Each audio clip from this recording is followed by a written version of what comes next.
welcome back to the physics class.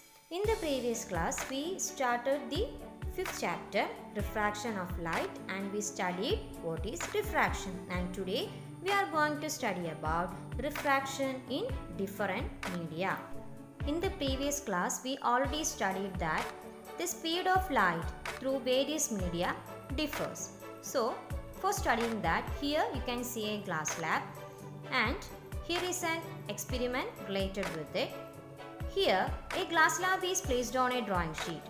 Okay, and mark its boundary as ABCD.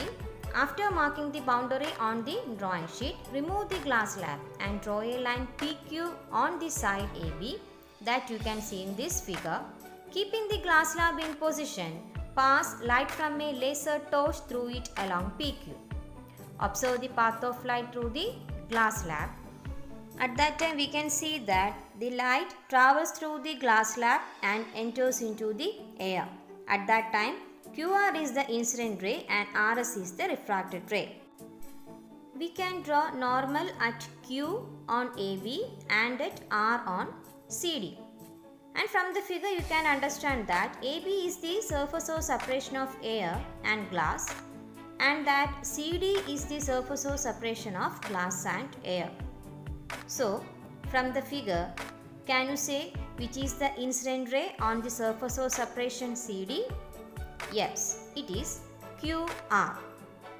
And we already studied that the angle between the incident ray and the normal is called the angle of incidence. And the angle between the refracted ray and normal is the angle of refraction.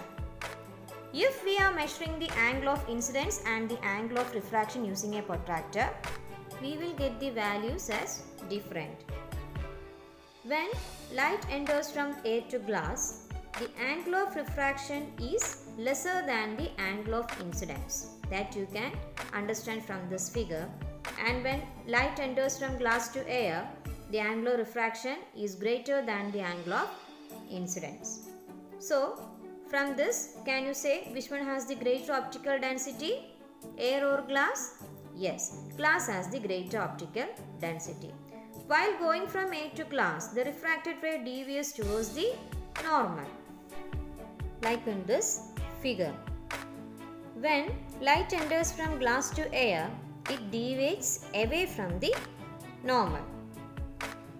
That means, while entering from air to glass, that is from a medium of lower optical density to that of a medium of greater one, the refracted ray deviates towards the normal, and when light enters from a medium of greater optical density to that of a lower one, the refracted ray deviates away from the normal. And here we can see that the angle of incidence, angle of refraction and the normal at the point of incidence are on the same plane. So let's conclude this experiment once more. While entering from air to glass, that is from a medium of lower optical density to that of a greater one, the refracted ray deviates towards the normal. The second point, while entering from glass to air, that is from a medium of greater optical density to that of a lower one, the refracted ray deviates away from the normal. And from this, we can say that the glass has the greater optical density. And the third point, the angle of incidence, angle of refraction and the normal at the point of incidence are in the same plane that we already see in this figure. Next one, refractive index.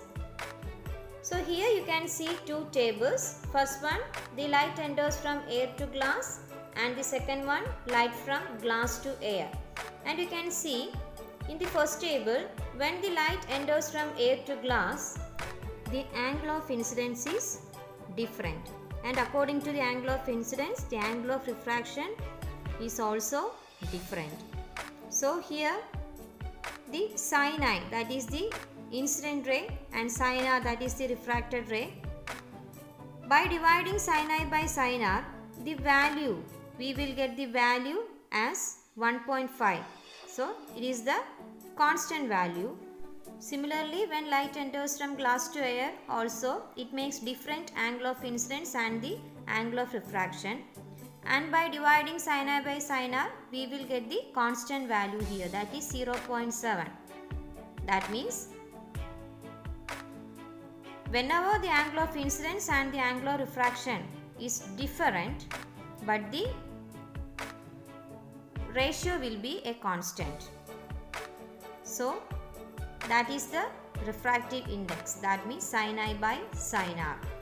When light passes through different pairs of media, the angle of refraction increases with the angle of incidence. So what is refractive index? The ratio of the sine of the angle of incidence to the sine of the angle of refraction, that is sin I by sin r, will be a constant. And this constant is known as refractive index, indicated by the small letter n. So here are some laws of refraction. The first point, the angle of incidence, angle of refraction and the normal at the point of incidence on the surface of separation of the two media will always be in the same plane, that we already see in the previous experiment. Second one, the ratio of the sine of the angle of incidence to the sine of the angle of refraction, that is sin I by sin r, will always be a constant. That means in the table shown, we see that the refractive index of the glass is a constant, that is 1.5. It doesn't change. So this is known as Snell's law. So next we are going to learn about how to find out the refractive index. So here we are going to find out the refractive index of glass when light enters from air to glass. And we know speed of light in air is 3 into 10 raised to 8 meter per second. And speed of light in glass is 2 into 10 raised to 8 meter per second. And by dividing speed of light in air with speed of light in glass, we will get the refractive index of the glass, that is 1.5. And the refractive index has no unit because it is a ratio. So we have to write it without unit. Okay. So that's about refractive index. So learn well the topic. See you in the next class. Thank you for watching.